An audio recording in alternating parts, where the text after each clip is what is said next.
গ্রাম বাংলার ঐতিহ্যবাহী একটি মিষ্টান্নর মধ্যে আছে এই লাউয়ের পায়েস। আসসালামু আলাইকুম। গ্রাম বাংলায় বিশেষ করে আগেরকার দিনে যখন তখন দোকানে এত সব সেমাই পাওয়া যেত না, তাই হঠাৎ করে মেহমান বা অতিথি আপ্যায়নে ঝটপট মা খালারা যে কাজটা করতেন সেটা হচ্ছে বাড়ির পাশ থেকেই লাউ গাছ থেকে একটি কচি লাউ কেটে এনে ঝটপট তৈরি করে নিতেন এই লাউয়ের পায়েস। একদম গ্রাম বাংলার ঐতিহ্য তুলে ধরার জন্য আমি আমার নিজের গার্ডেন থেকেই একটি ছোট্ট লাউ আজকে কেটে নিয়ে এসেছি। ফ্রেশ এই লাউটা দিয়েই লাউয়ের পায়েস রান্না করব। আর রেসিপিটা হবে একদম গ্রাম বাংলার ট্র্যাডিশনাল ওয়েতে। আমি আমার গাছ থেকে যে কচি লাউটা তুলে এনেছি, আপনারা দেখতেই পাচ্ছেন, এটা একদম হাফ হাতের মতোই হবে, খুব বেশি লম্বা না, অর্থাৎ খুবই ছোট, খুবই কচি। প্রথমে লাউটাকে খুব ভালো করে ধুয়ে নিয়েছি, তারপর এগুলোকে ছিলে নেওয়ার সুবিধার জন্য ছোট ছোট পিস করে নিচ্ছি। লাউটা কতটা কচি দেখেন, ভেতরটাতে এখনও সফট অংশটা সেরকমভাবে তৈরি হয়নি। আর এরকম ফ্রেশ আর কচি লাউ দিয়ে কিন্তু লাউয়ের পায়েস তৈরি করলে সবচেয়ে বেশি টেস্টি হয়, কারণ এরকম কচি আর ফ্রেশ লাউয়ের মধ্যে যে সুন্দর একটি ফ্লেভার আছে, তা দিয়ে লাউয়ের পায়েস তৈরি করলে পায়েসটা খেতেও দুর্দান্ত হয়, কারণ সেই লাউয়ের ফ্লেভারটা প্রপারলি পাওয়া যায়।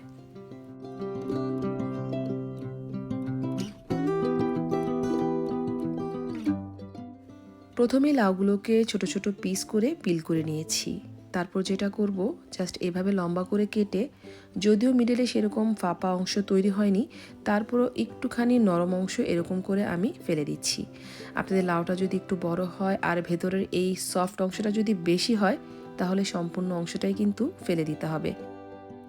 জাস্ট সাইডের শক্ত অংশটা দিয়ে কিন্তু এই লাউয়ের পায়েসটা তৈরি করতে হবে, মিডলের এই সফট অংশগুলো বাদ দিতে হবে।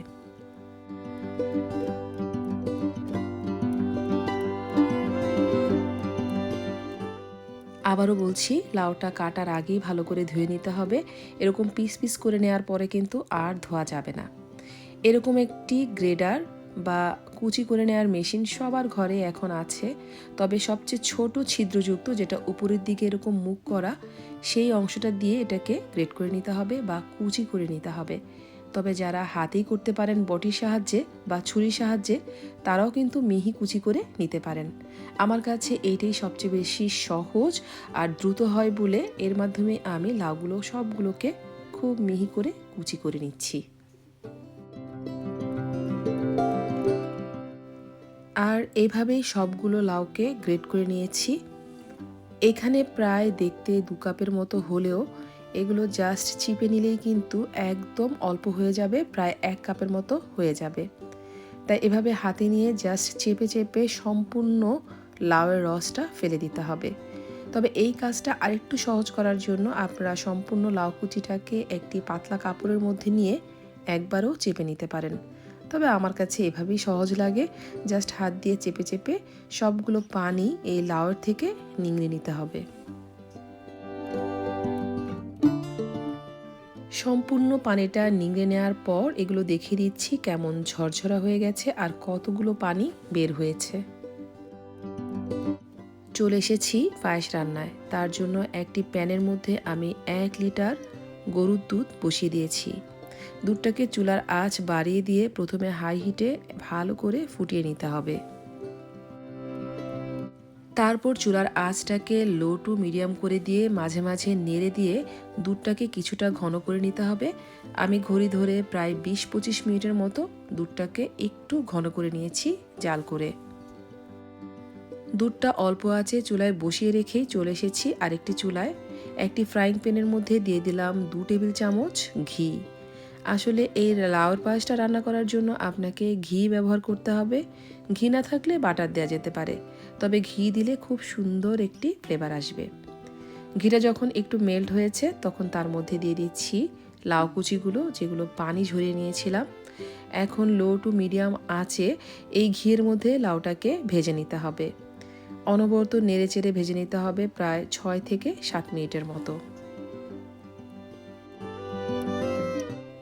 অনবরত নেড়ে চেড়ে ভেজে নেওয়ার ফলে প্রায় 7-8 মিনিট পরই আপনারা দেখতে পারবেন লাউটার মধ্যে যে অবশিষ্ট পানিটা ছিল সেটাও টেনে গেছে আর লাউটা অনেকটাই ট্রান্সপারেন্ট হয়ে গেছে। আর দেখতেই পাচ্ছেন এখানে লাউয়ের পরিমাণটা হয়ে গেছে প্রায় 1 কাপের মতো। ওদিকে আমার দুধ লেগেছে 1 কাপ লাউয়ের জন্য 1 লিটারের মতো। এদিকে আমার দুধটা তো অল্প আঁচে বসানোই ছিল। এখন সেই ভাজা লাউটা থেকে সম্পূর্ণ লাউটা এনে দিয়ে দিচ্ছি সেই দুধের মধ্যে এবং সাথে সাথে এটাকে নেড়ে দিতে হবে। চুলার আঁচটাকে লো টু মিডিয়াম করে দিয়ে এটাকে কুক করে নিতে হবে আরও প্রায় 8 থেকে 10 মিনিটের মতো। 8-10 মিনিট কুক করে নিলেই লাউটা সেদ্ধ হয়ে যাবে। অনেকেই লাউটাকে আলাদা সেদ্ধ করে নেয়, সেটা করতে যাবেন না, তাতে করে লাউয়ের ফ্লেভারটা কিন্তু চলে যাবে। এই 8-10 মিনিটের মধ্যে অ্যাড করে নিচ্ছি গরম মশলা, তেজপাতা, দারুচিনি আর 2-3টা এলাচ। অনবরত নেড়ে চেড়ে এটাকে আরও 10 মিনিটের মতো কুক করে নিব বা দুধটাকেও ঘন করে নিব। আরও প্রায় 8-10 মিনিট জাল করে নেওয়ার পর এখান থেকে কিছুটা দুধ তুলে নিব। ছোট একটা বাটিতে দুধটা তুলে নিয়ে তার মধ্যে অ্যাড করে নিব 1 টেবিল চামচ চালের গুঁড়া। এটা কিন্তু অপশনাল না, এটা আপনাকে দিতেই হবে। তবে যেটা অপশনাল সেটা হচ্ছে গুঁড়ো দুধ। এখানে আমি 3 টেবিল চামচ গুঁড়ো দুধ দিয়ে দিচ্ছি খুব ক্রিমি বা রিচ একটা ভাব আনার জন্য এই পায়েসটার মধ্যে। এটা না দিলেও চলবে, কিন্তু চালের গুঁড়াটা আপনাকে দিতেই হবে। গ্রাম বাংলার যেই লাউয়ের পায়েস সেটার মধ্যে অবশ্যই একটুখানি চালের গুঁড়া দেওয়া হয় খুব সুন্দর একটা থিকনেস আনার জন্য এই পায়েসের মধ্যে। এদিকে যখন লাউটা 10 মিনিটের মধ্যে সেদ্ধ হয়ে গেছে তখন তার মধ্যে দিয়ে দিচ্ছি চিনি। আমি এখানে 1/2 কাপ চিনি দিয়ে দিলাম আর দিয়ে দিচ্ছি 1 চিমটি লবণ, জাস্ট স্বাদের ব্যালেন্সের জন্য। এখন যেটা করতে হবে চিনির পানিটা যেন টেনে যায় তার জন্য এটাকে জাল করে নিতে হবে আরও প্রায় 7-8 মিনিটের মতো।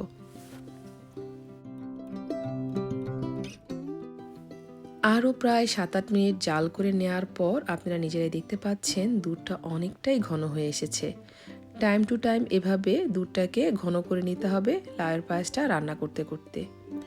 একদম শেষ পর্যায়ে এনে দিয়ে দিলাম সেই গুঁড়ো দুধ আর চালের গুঁড়ার যে মিশ্রণটা তৈরি করেছিলাম সেটা। তবে এই মিশ্রণটা দিয়ে কিন্তু বেশিক্ষণ আর ওয়েট করা যাবে না, জাস্ট 2-3 মিনিট নেড়ে চেড়ে মিশিয়ে নিতে হবে। আর এই ম্যাজিক্যাল চালের গুঁড়ার মিশ্রণটাই কিন্তু আপনার লাউয়ের পায়েসের মধ্যে নিয়ে আসবে সেই আমাদের গ্রাম বাংলার ঐতিহ্যবাহী একটি ফ্লেভার আর একটি থিকনেস। তবে অবশ্যই এটা দিয়ে অনবরত নেড়ে নিতে হবে যেন নিচটাতে ধরে না যায়। আর এই চালের গুঁড়া দেওয়ার ফলেই দেখবেন কি সুন্দর একটি পারফেক্ট ঘনত্বে চলে এসেছে আপনার লাউয়ের পায়েস। আপনারা ইচ্ছা করলে এখানে চিনির পরিবর্তে গুঁড়ো দিতে পারেন। আর মিষ্টিটা অবশ্যই চেক করে দেখবেন, আপনাদের যদি আরও বেশি মিষ্টি খেতে ইচ্ছা হয় আরও বেশি চিনিও অ্যাড করে নিতে পারেন, কোনো সমস্যা নেই। আরও প্রায় 2-3 মিনিট জাল করে নিয়েই কিন্তু আমার লাউয়ের পায়েস একদম রেডি। তবে আমি যেটা করি সার্ভ করার আগেই গরম মশলাগুলো তুলে ফেলে দিই, যা কিনা খেতে বা কামড়ে পড়লে পরবর্তীতে খুবই বিরক্তির কারণ হয়ে দাঁড়ায়। আর যে কোনো পায়েস টাইপের আইটেমই কিন্তু যতক্ষণ পর্যন্ত না সার্ভ করবেন ততক্ষণ পর্যন্ত অনবরত নাড়তে হবে যেন উপরে মোটা শর্টটা না পড়ে যায়। আর এখন যে যে যার যার পছন্দ মতো ডেকোরেশন করে নেবেন। আমি এখানে পেস্তা বাদাম কুচি, কাজু বাদাম, কিশমিশ, কিছু ড্রাই ফ্রুটস দিয়ে খুব কালারফুলভাবে পায়েসটাকে ডেকোরেশন করেছি। আপনারা জাস্ট কিশমিশ বা বাদাম কুচি দিয়ে এটাকে ডেকোরেশন করতে পারেন, আর কিছু না দিলেও এই পায়েসটা খেতে এত বেশি টেস্টি যে এত বেশি সাজুগুজুরও কোনো প্রয়োজন নেই। আর আমি একটি বড় বাটিতে ছাড়াও ছোট ছোট 2টি বক্সে সার্ভ করে নিয়েছি যেন ঝটপট আমার বাচ্চাদের হাতে তুলে দিতে পারি 1 বাটি করে লাউয়ের পায়েস।